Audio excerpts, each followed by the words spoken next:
Hello, everyone, and welcome to Seriously Loco, the Seriously Crazy fan podcast for El Paso Locomotive FC. I'm your host, Phil Bakke. I'm joined by my co-host, Mikka Burrell. Mikka,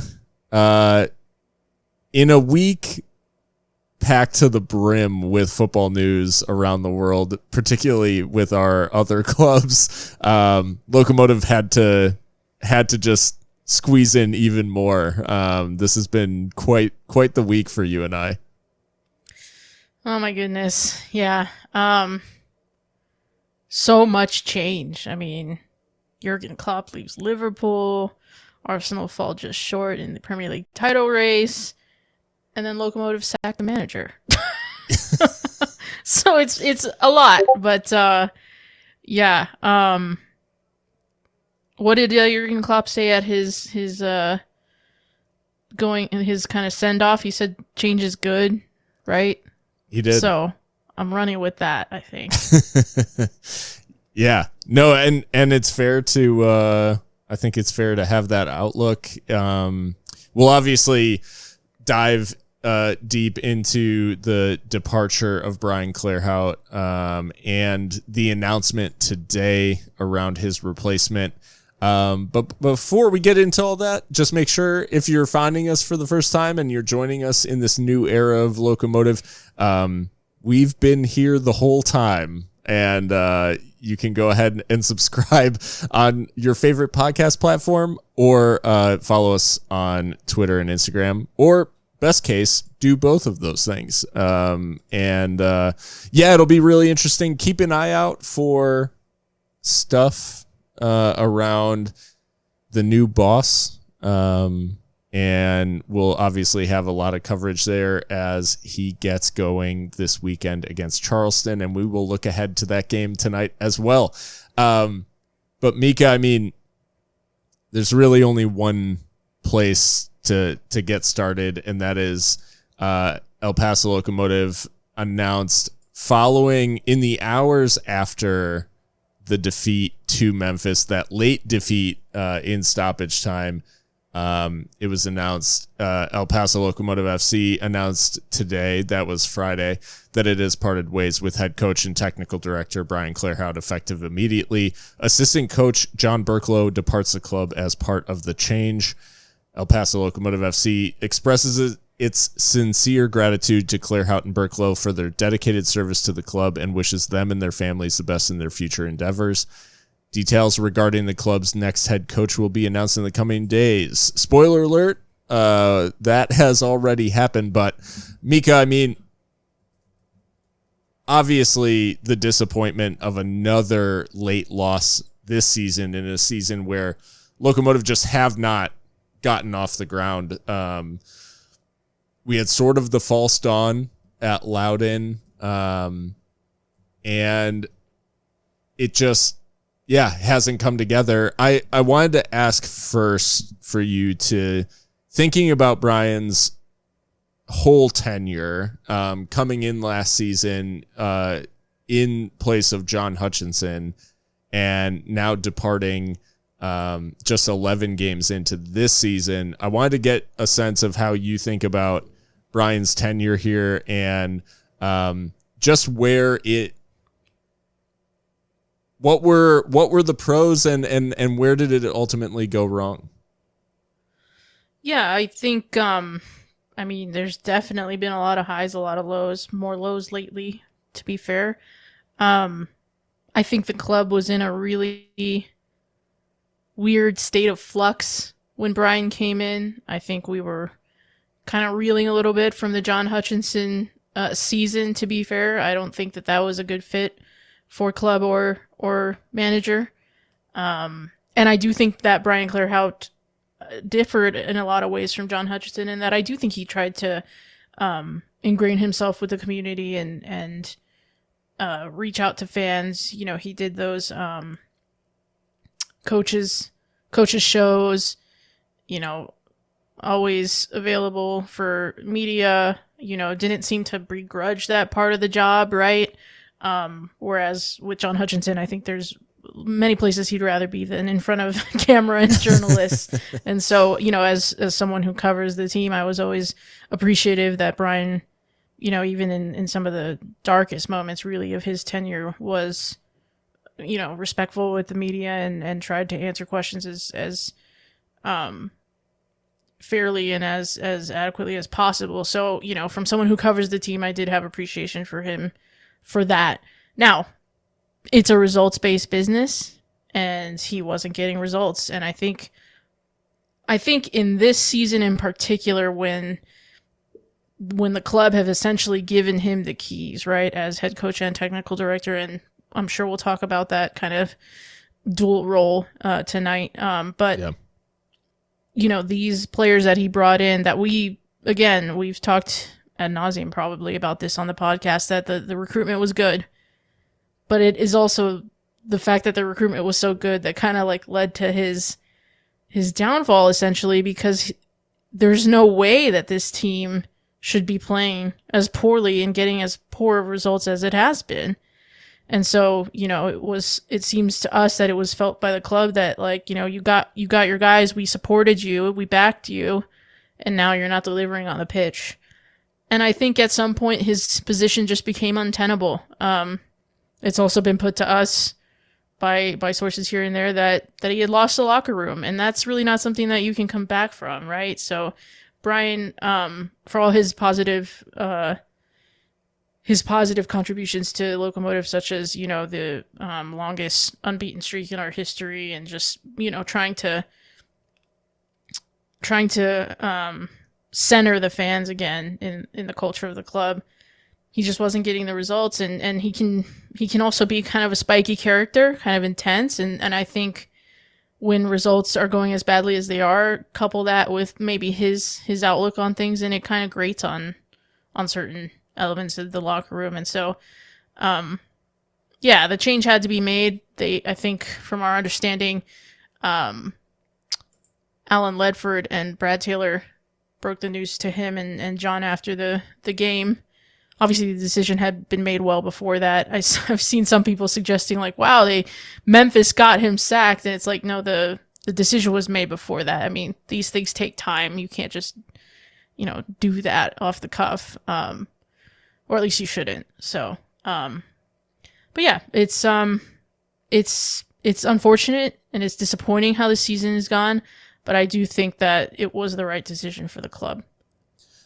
Yeah, I think, like you said, Brian, a very, like, always available, always never shied away. I think personally, when he was confronted with tough questions or anything like that, he never backed down. And but like you said, very difficult to argue with the performance. I mean, 14 wins, 10 draws, 21 losses in his tenure. And obviously at a club like Locomotive that has enjoyed success in its early years, winning less than you lose is always going to be an indicator that that you're not going to be long for the position. I think in general, there's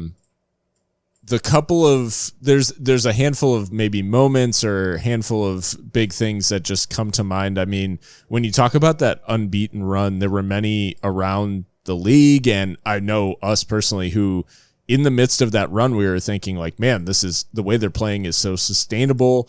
There's really not much that can like derail the way that they were getting wins, the way they were defending. In the end, there were these moments where something changed, right? Like, so the first thing that changed, Bence Pavkovic's, like his sale, I don't think it can actually be underestimated just how significant a loss that was for this team last year. Right. But from there, they really never recovered, and it got as bad as, I mean, what has been put to us a couple of times, like there was a complete sort of breakdown at Phoenix when they got really humbled, I think, like they're, and off the back of a big loss in Miami and all this stuff. Like there was all kinds of these big losses, these sort of big emotional moments for the team. And I think that's really where Brian has struggled, because we talked at the beginning of this year that it was going to come down to, there are good names on paper right now for this team, and it's about Brian bringing them together and turning them into a cohesive unit and turning them into a unit that can go and win. And ultimately that hasn't happened. That's the unfortunate part, is because like it looks like a great squad when you look at all the names. And yeah, as you said, it's done him a bit of a disservice in that he just hasn't been able to make them play to their potential, let alone what I think Mountain Star would have been looking for, which is beyond the potential, right? Like, you think that a really great manager could push push a group outside of even what they think they're capable of, and ultimately just couldn't get results. I mean, you go back to, if you take the last 34 games that Locomotive have played, which is a full USL Championship season, but obviously 11 games into this one, we're going back to last June, to get up to 34. There's only 6 wins in there, and that's the harsh reality, is over a season's worth sample size, there just weren't enough results in the end. And one of the things that's interesting about his tenure is that around the time of that Pavkovic's departure, Locomotive started to leak goals pretty dramatically, and Brian actually switched systems mid-season to try to like stem the tide. I can't help but feel like that, like, inability to sort of like stick to a tactical principle or really have like the solutions within the system that had performed really well, or at least like given the players the platform to perform well early in the season. Abandoning that felt strange, and then persisting with that defensive system into this season felt almost even a little bit weirder given the summer they had, or the off season they had. Right. Yeah, it was too little too late by the time he changed it against Loudoun, and it's not lost on us the optics of our only win this season coming with Brian Clarhaut banished from the technical area, right, for that red card that he had received in Colorado. So, yeah, I mean, at the end of the day, it's just weird. I think that he always talked about control, wanting to have control, and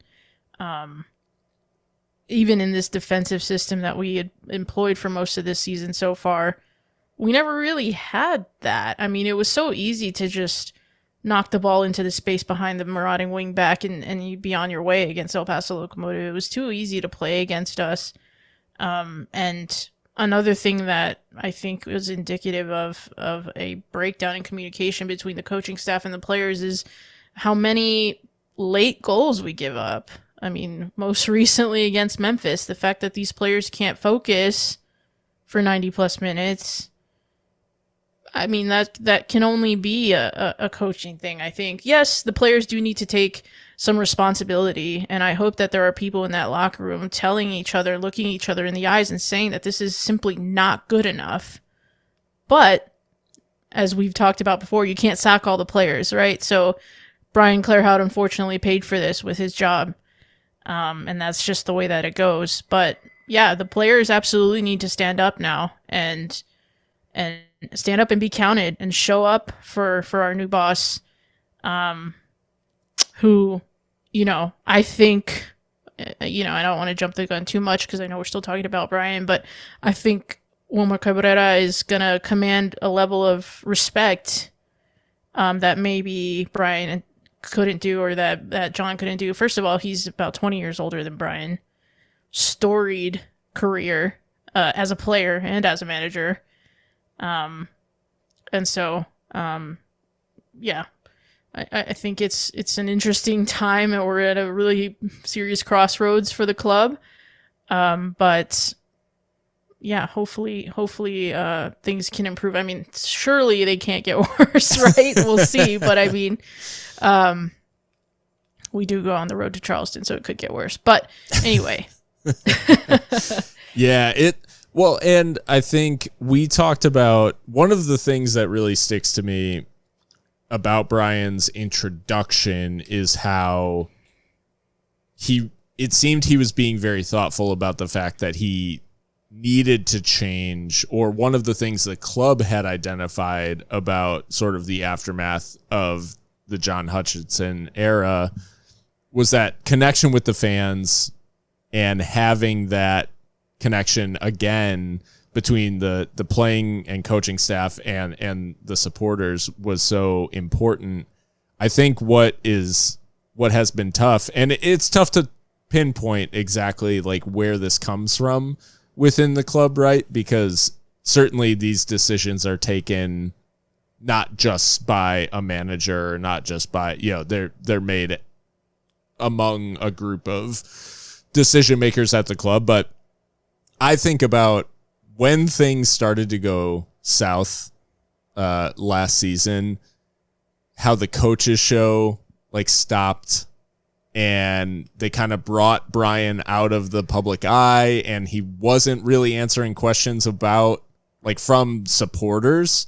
Like he was answering questions from the media, obviously, but he wasn't answering questions from supporters about what was going on with the team. And I think reflecting on it, it does make you sort of question like, well, has connection with the team always been predicated on it going well, right? And the club isn't really open to that connection continuing when things aren't going so well. Like they don't really want the visibility when the results aren't there.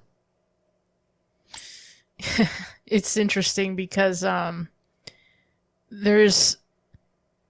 think we've like kind of joked about it sometimes that like sometimes the club will like tweet things that are like you can just tell that it's like sponsor obligated, and it's like saccharine and sweet and like toxic positivity, and it's like I don't think they want to do that. Like I think they wish the club or the players were giving them something good to tweet about, not how many saves Jamali Waite has made, which we know is not actually a good stat if you know anything about the sport, right? So, yeah, I mean, I do have some sympathy for the club in that regard, that like the people behind the scenes who don't have a direct influence on what happens on the pitch and on the training ground are trying to like do their job, and it's extremely hard when they're not playing well.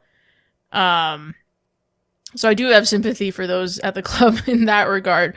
But at the same time, I mean, I don't know. I think that this appointment now has to work, or we're in big trouble. And I mean, obviously, it remains to be seen. And obviously, we, as fans, we hope that it works, because we just want to see our Locomotive playing the way that we know they can. But yeah, we'll see if. At least can we get like a new manager bounce, right? Like, is this am I correct that this is the first time we've had a mid-season change? Yeah. Yeah. Cause even John was a off-season hire. Well, and technically resignation as well. Left on his own terms. Can you believe that? I think Brian is actually the first sacking. Yeah. He has a unfortunate record there. Ouch. In that, yeah, Mark and John both left of their own accord. So, yeah, bit of a tough day for a club that hasn't had to weather this. Although there's probably plenty of sentiment around the fan base and those listening right now that thought maybe Hutchinson should have gone in similar circumstances, but that is. I think just to underline Brian's tenure, the bottom line here is that Brian, there is absolutely a good football manager there. And like we said, he's always been gracious to us, and we have nothing but like good feelings in terms of Brian, the man. And we and no one else like should ever be happy dancing on like the fact that a man has lost his job, right? Like that's not a positive thing in any sense of the word, and it means that things aren't going well at the club either. So all in all, it's just a tough thing for a club to undergo. We all understand there is a practical necessity around these sorts of decisions, and we obviously wish Brian nothing but the best going forward, along with John Burklow, who, again, very gracious in terms of his interaction with us. And so just want to underline things there before moving on. But in moving on, today it was announced, I mean, Mikka, we talked about recording yesterday, right? About the potential for like, maybe we should record, maybe we should get something about Brian's sacking. And you said, let's just wait because there could be an announcement soon. And there was. So today, El Paso Locomotive FC announced that Wilmer Cabrera has been appointed as the club's new head coach effective immediately. With the appointment, Cabrera becomes the fourth head coach in Locomotive history. And Cabrera said that he was excited to join the community of El Paso, and he wanted to thank the club's leadership for entrusting me with this opportunity, and I look forward to leading the team in this new chapter of Locomotive history. Together, I believe we can strive towards success, and I am committing to providing our passionate fans a team to be proud of. I can't wait to see you all at Southwest University Park. Cabrera obviously coming most recently from RGV Toros, and many would probably think, and maybe the first question I'll ask is, because he's got a long career in the game, 20 years as a player, Colombia native, and but has a long history with the game in the United States, managed at the MLS level, won a US Open Cup, and has managed obviously at the USL level as well.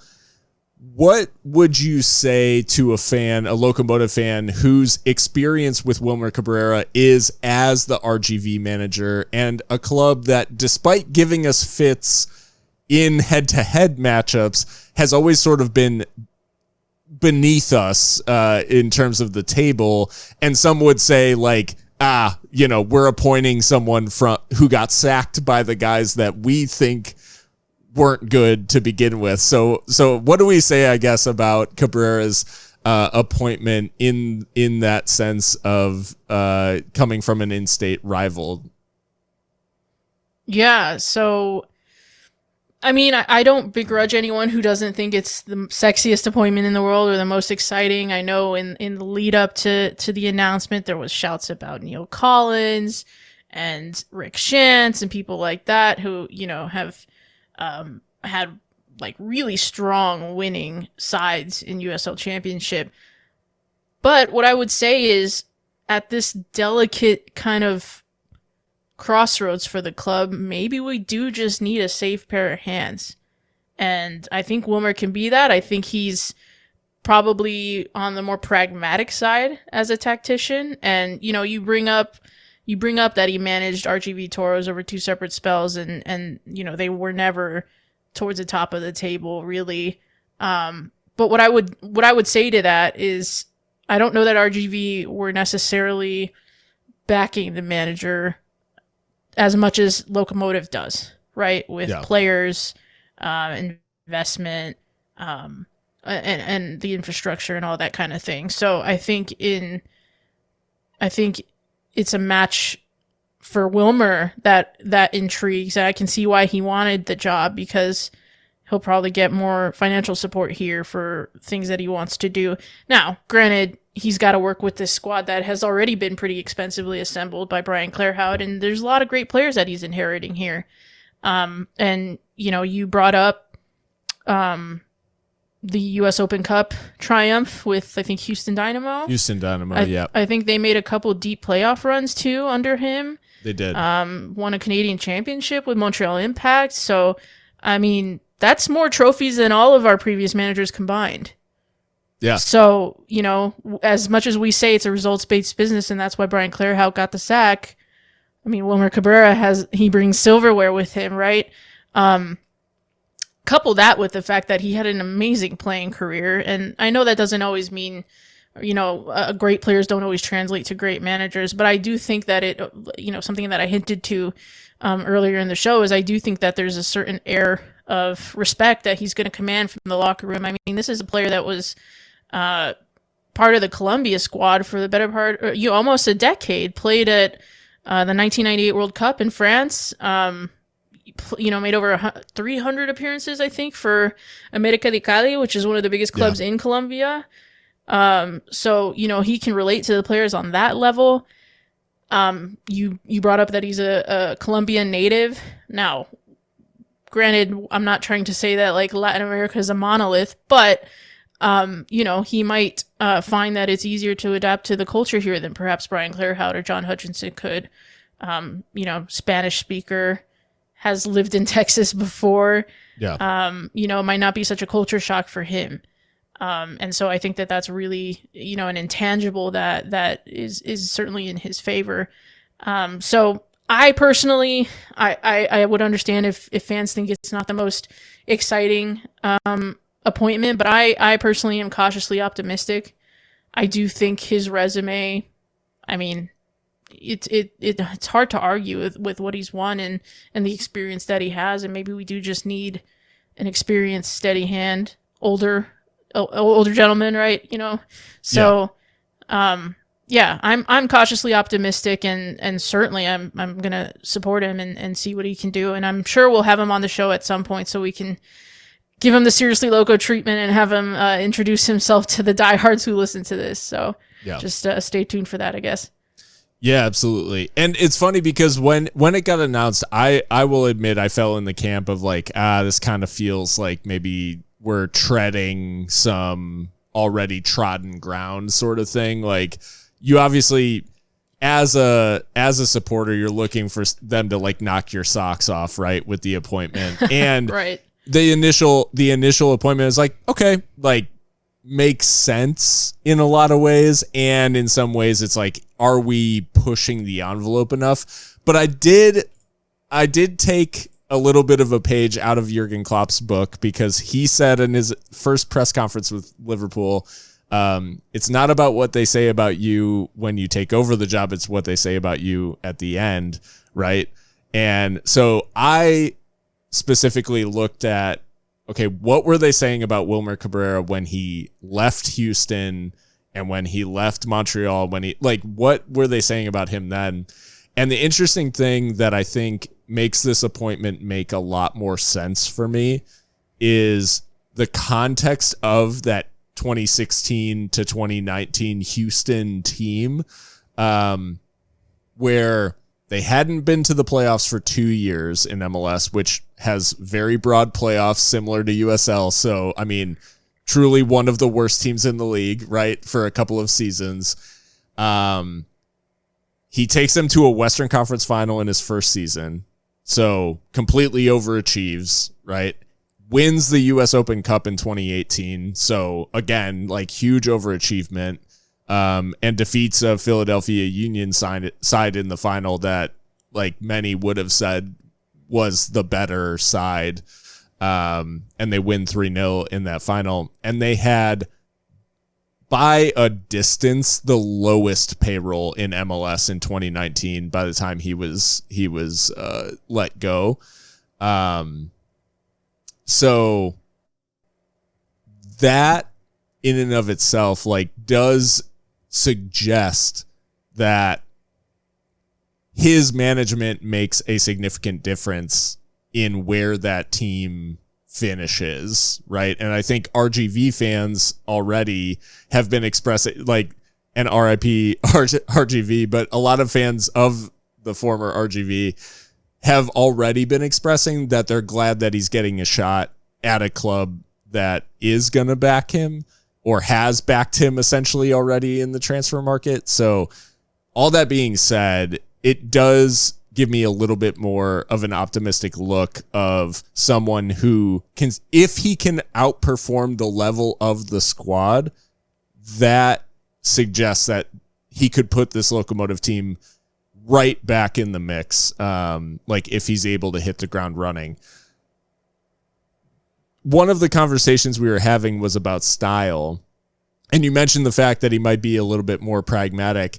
I think one of the things that was tough to nail down about Wilmer is it seems like he will dramatically change. One thing we've gotten used to at Locomotive is 3 managers who are like, this is the system we play, and I'm playing it no matter what. We may have a manager now who is a little bit more flexible stylistically. Yeah, and I think that that's important given the makeup of our squad, because we have so many players that can play in different positions. If you've got a manager that can devise different systems to utilize those different players and, hopefully successfully rotate and not let guys get comfortable with their starting 11 berth, then I would think that can only be a good thing. Now, I think personally, I've always been of the opinion that good teams are built from the back. So I would really hope that he can shore us up defensively. I think that's really the first order of business is can he get us organized? Because, we're just allowing too many goals, allowing too many late goals. I mean, that's what I would like from him, is just like some organization first, and then, can he let the players express themselves? Now, I won't pretend to know like the ins and outs of every kind of system that Wilmer Cabrera played, but it does seem like he liked 4-4-2 for quite a while in RGV. So, we've had success with that in the past, whether it's like a really like a flat 4-4-2 or the 4-4-2 diamond, a la Mark Lowry. So, it's not a foreign thing to Locomotive. Obviously, the players have changed over time, but yeah, I'm just really intrigued to see what he does. He's got a big task for a baptism by fire, as it were, going to Charleston away. And I'm fully expecting like Diego Simeone ball like on the road, just like let's start off by not losing. But it'll be interesting for sure.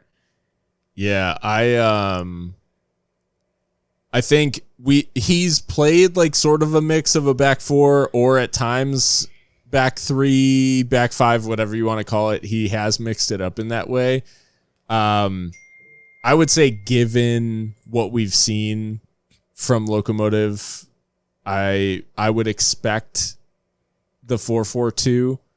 I mean, if Wilmer has watched, which I'm assuming he's at least catching up on the games if he hasn't already been watching the games, because who knows how long these discussions have been taking place before his appointment. But I think it's quite clear to see that the performance in the 4-4-2 was far beyond like what we were seeing from our back 5. So I'd expect him to kind of use that as the baseline, but obviously dropping in mid-season, a lot different than having a full off season and trying to, having some control over preparation and all of these things. He's going to have to get hold of the group. But the interesting thing is, as you mentioned with Montreal,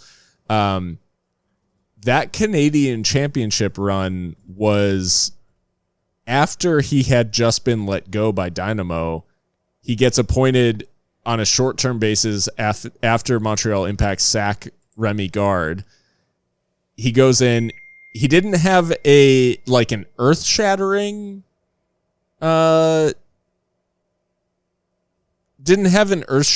tenure at Montreal Impact, but does win that Canadian Championship. So clearly a team that was underperforming, he has to go in. He had that impact in less than 2 months in charge.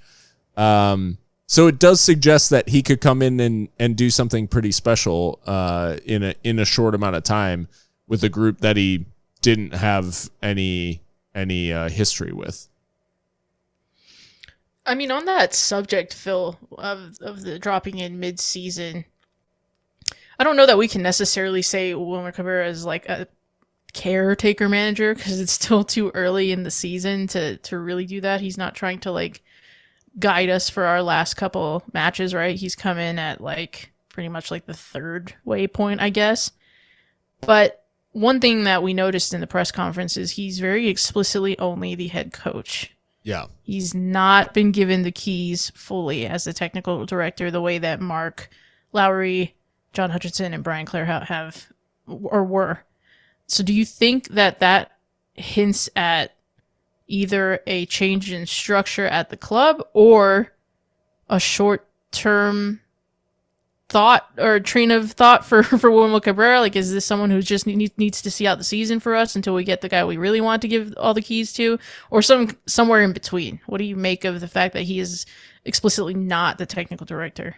Yeah, it's an interesting question because it's. I think my initial reaction was, oh, the club is changing tack, right? Like they're moving away from the dual role. And the more I thought about that, the less it sort of felt real, because this is a mid-season appointment. This is uncharted territory for the club. And I think in general, the idea that they would bring in like two separate figures to do those roles, I don't think they would make that switch, if I'm being, and maybe that's me being a little bit cynical because I would prefer that model. You mentioned the interim tag, and I don't think, maybe this is me cooking a little too hard and like trying to piece things together, but with him being named the head coach, with him not being named the technical director, but there's not an announcement regarding the technical director forthcoming that we've heard, right? Like we kind of understand that there's not a plan to announce a technical director or something like that. It does suggest that maybe what the club is doing is bringing in Wilmer to steady the ship, and then with a view to identifying like the long-term replacement for next season and beyond, in the interim, or maybe even going so far as to bring in the next boss as Wilmer's assistant at some point, and then promote him at the end of the year. I'm not sure. There's a lot of different ways it could go, because it could easily be that this is, hey, we're going to bring Wilmer in because it's a midseason appointment. We're not going to name him technical director yet. He goes and, overperforms, like gets a squad like solidly back in the Western Conference hunt, like maybe a decent playoff run. And then they're like, yep, Wilmer, like, here are the keys. Like you've got it. You can do whatever you want. Or they've had the conversation with Wilmer that it is a short-term appointment and he maybe is more amenable to that sort of arrangement, given he's taken on some less direct football-related roles in recent years. Like he's almost sort of moved toward some of the community-focused and like maybe more corporate roles, I guess, for lack of a better term, like sort of further away from the game. So maybe he's thinking that this is a short foray, or maybe Locomotive are just treating it as a extended interview before they're handing a mid-season appointment any further responsibilities. Yeah, and I think we've talked before that like that dual role is so tough because those are two completely different skill sets, right? Coaching players on the training ground and on the pitch, and then doing business, bringing players in. So we know that famously John Hutchinson struggled with the dual role, and Brian he Clarhaut, said, was that on our podcast that he straight up said, like, I don't like that job? Yeah. So, which in hindsight makes complete sense coming from someone who was always an assistant coach. Like, just want to coach the players, and that's increasingly becoming obsolete in the world game of like that manager who is also the sporting director as well. Like that's a separate job nowadays, as it should be, I think. But well, and you're increasingly seeing clubs be successful in doing that as well, and the clubs that try to stick to that like one man model are just increasingly like lagging behind in what they're able to do in recruitment. And the reality is, like, we can talk about it from like a, big world football of the Arsenals and Liverpools and cities and like all the structure and these like elite things. But sporting directors are in the USL also. Like, there are clubs that employ those dual roles as well. So Locomotive it's not some like pie in the sky thing that we're talking about. Oh, this is the structure at the elite clubs. Like, this is increasingly popular at USL clubs as well. Yeah, absolutely.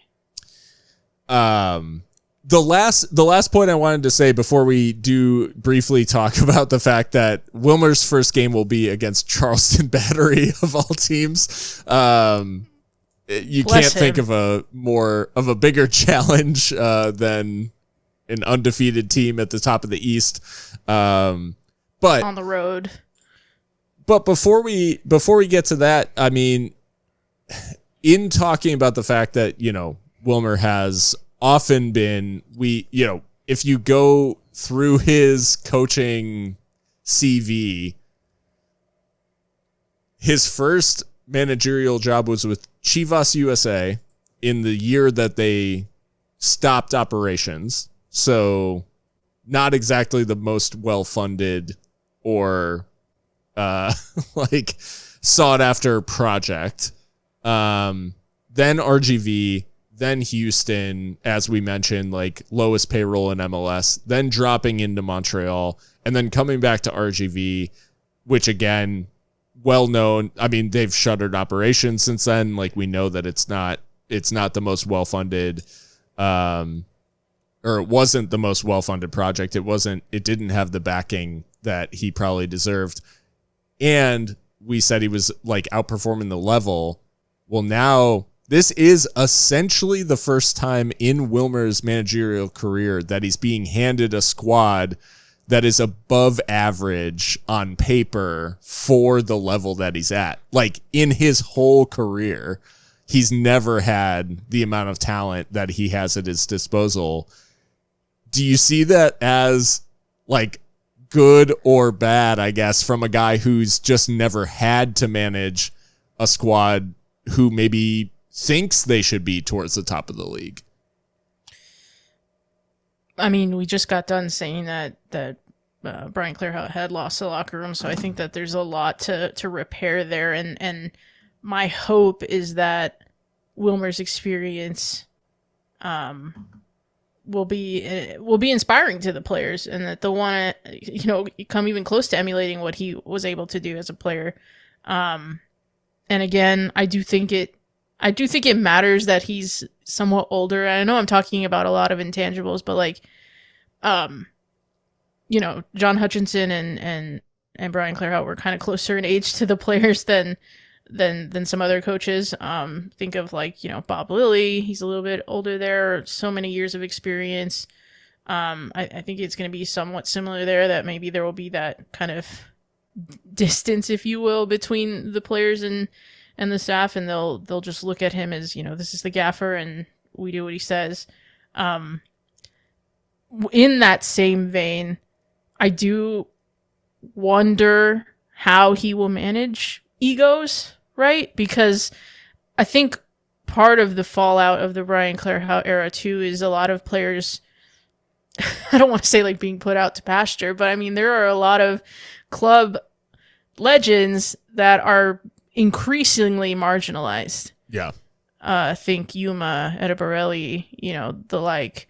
So I wonder how he manages that, and how he gets this team moving in one direction. And I do think that is tough. And I wish I had more insight on what he's like, if he's, an arm around the shoulder kind of guy, or if he's more of like a strict disciplinarian or what. But,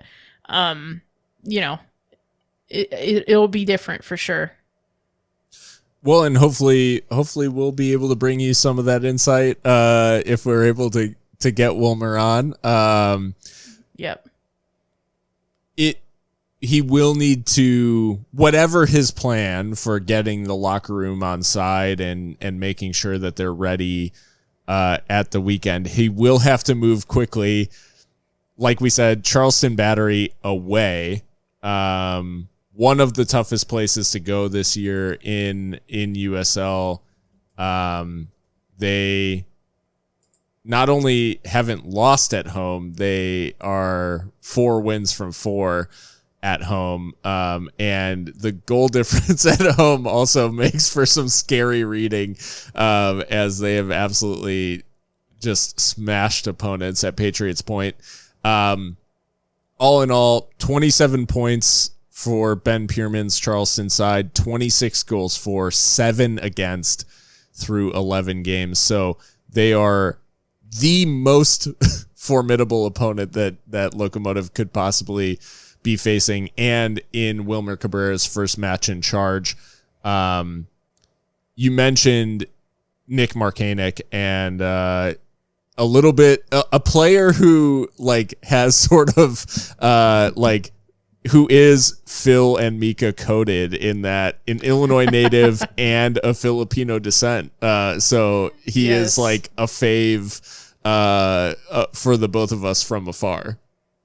Yeah, absolutely. I mean, he's having an absolutely unreal season, already at the top of the Golden Boot charts with 12 goals, and he scores goals in all different kinds of ways too. I mean, it's so hard to game plan for a player like this.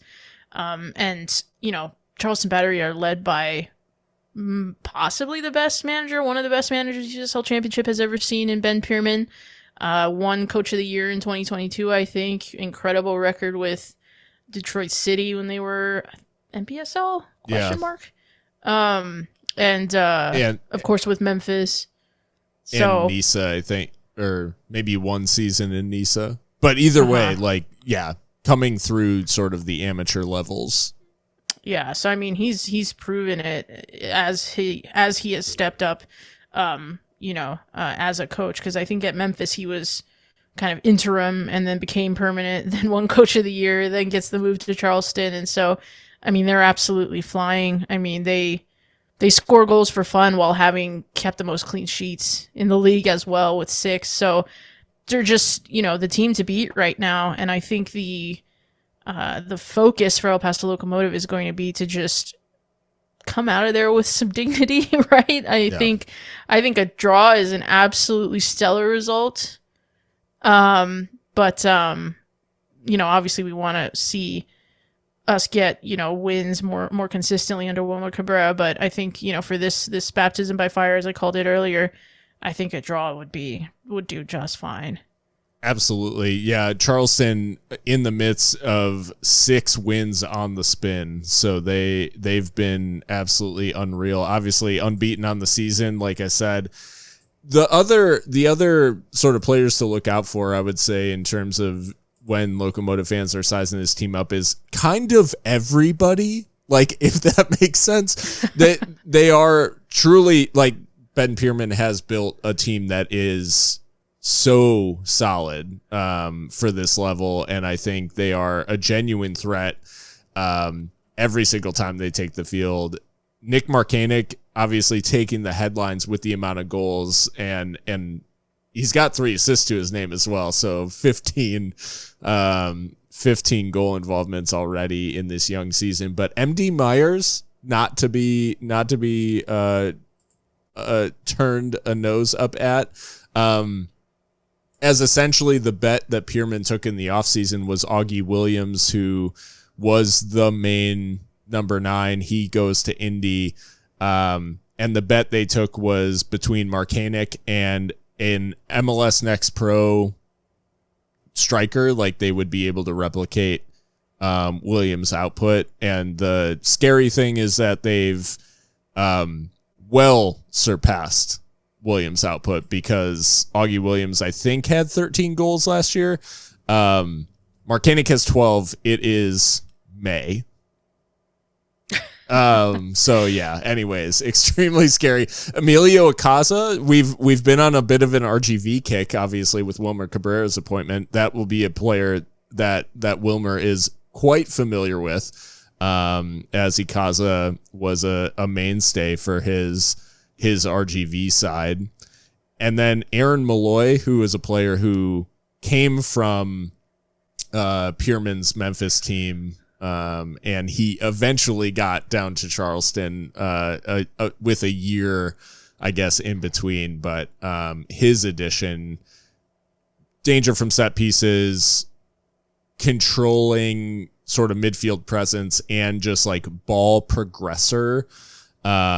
He is the sort of player that you just hate to line up against. And then Juan Torres and Arturo Rodriguez are sort of the fact that they're that far down the list in terms of like the creativity, production out of midfield. They have just weapons on weapons, but they do play, I guess, like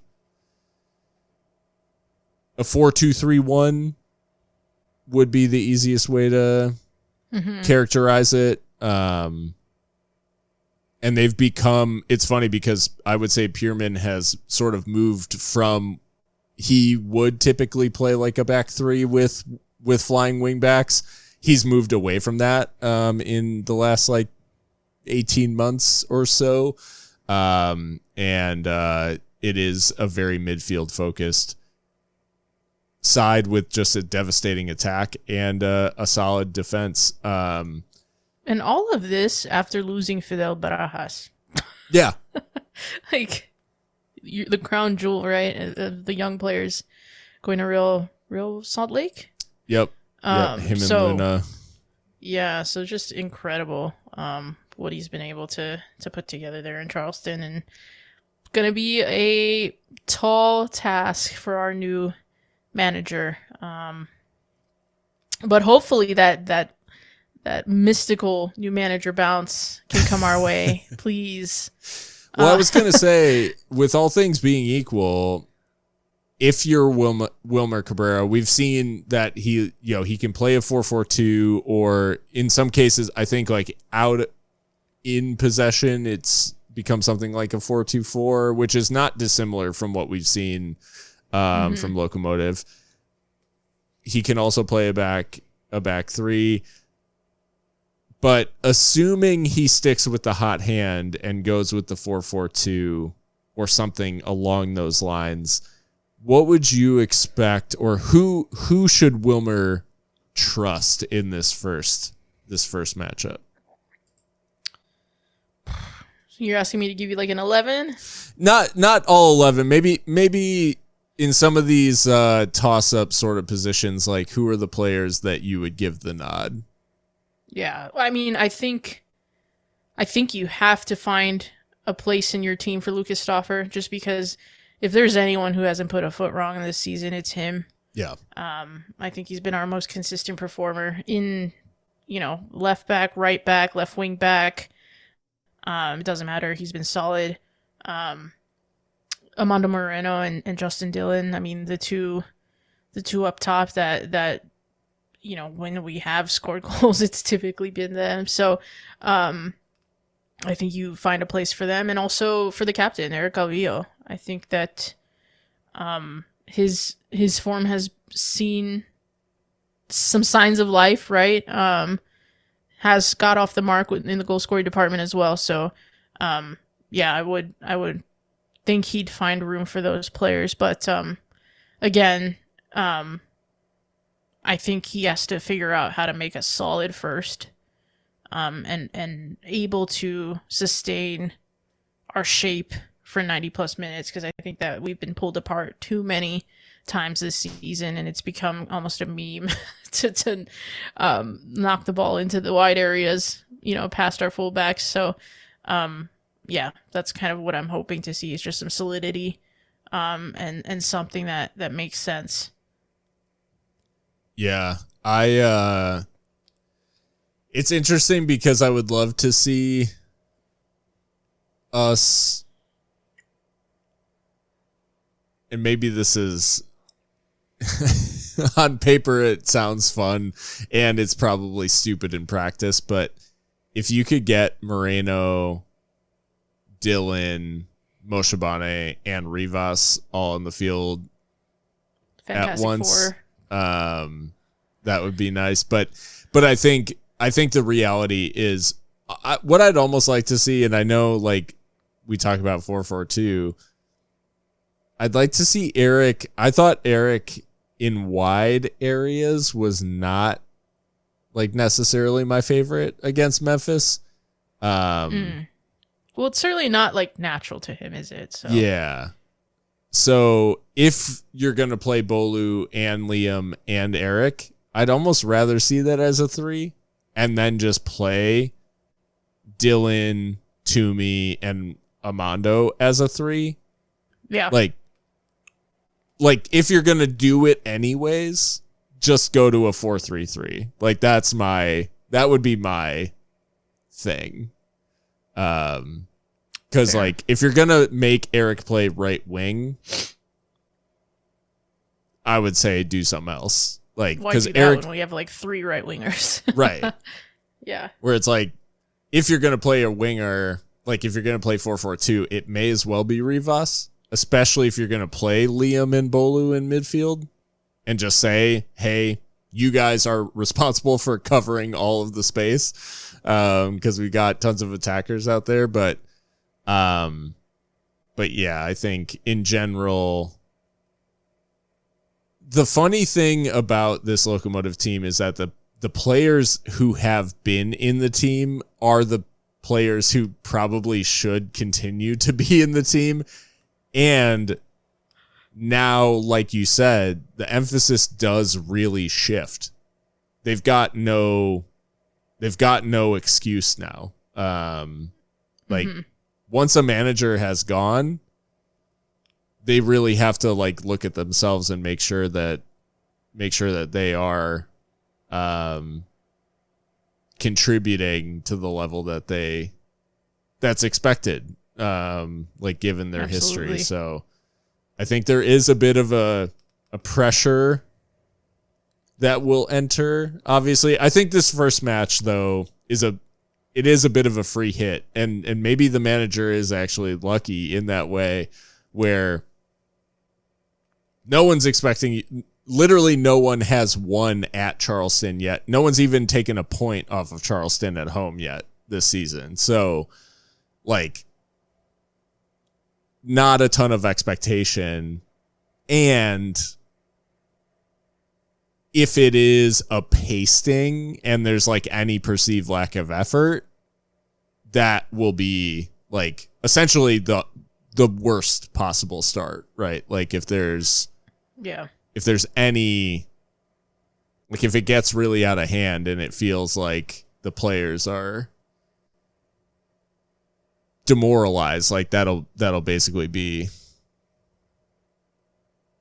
the worst thing that could happen. Whereas if it is, hey, hard fought, even in a loss, if they're able, if it's a 1-0 or something like that, and it's hard fought and well defended, and they like do their jobs, and it's not a complete embarrassment, then I mean, you're almost happy with that, because it's like, okay, you can go from there. Yeah. Yeah, in a league where there are no moral victories, I think we could take a moral victory from this one by not getting destroyed. So, yeah, fascinating times ahead for El Paso Locomotive FC and their supporters. And yeah, like I said before, players got to stand up and be counted. there's like you said, there's really like minimal to no excuses now. So fresh slate for everyone, for the manager. Got to get behind him. Yeah. And support the team and see where it goes.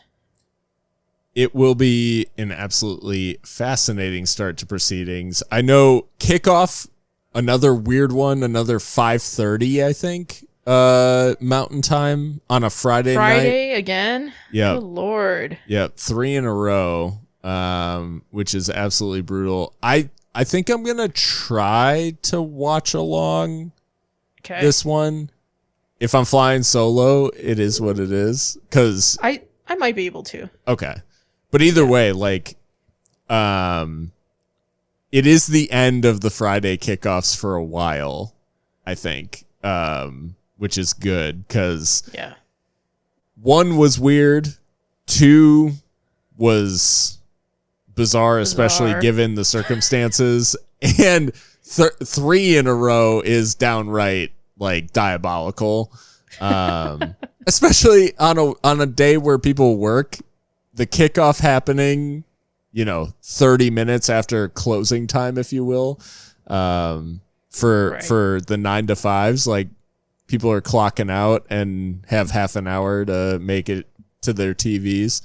Or to the watch party. Yeah, exactly. Yeah, it's a bit strange. On a Saturday night, sure, 5:30 kickoff, do your thing. On a Friday, not so much. But hopefully everyone is excited about the Wilmer Cabrera era, and hopefully we've done justice in terms of making sure that I think there is an optimism here, and a guy who has done more with less. So I think expectations can be that we'll at least be in a more positive place in a couple of weeks. That being said, thank you guys for joining us, and hopefully you enjoyed listening to this episode. Like I said, you can find it on your favorite podcast platform if you're finding us on Twitter or Instagram. And go ahead and follow us there too, and we'll have plenty of discussion around the new manager, and hopefully you'll be hearing from the new manager right here in the near future. But until next time, guys, hope everyone has a good rest of your week, and we'll maybe see you on Friday. But until then, stay local.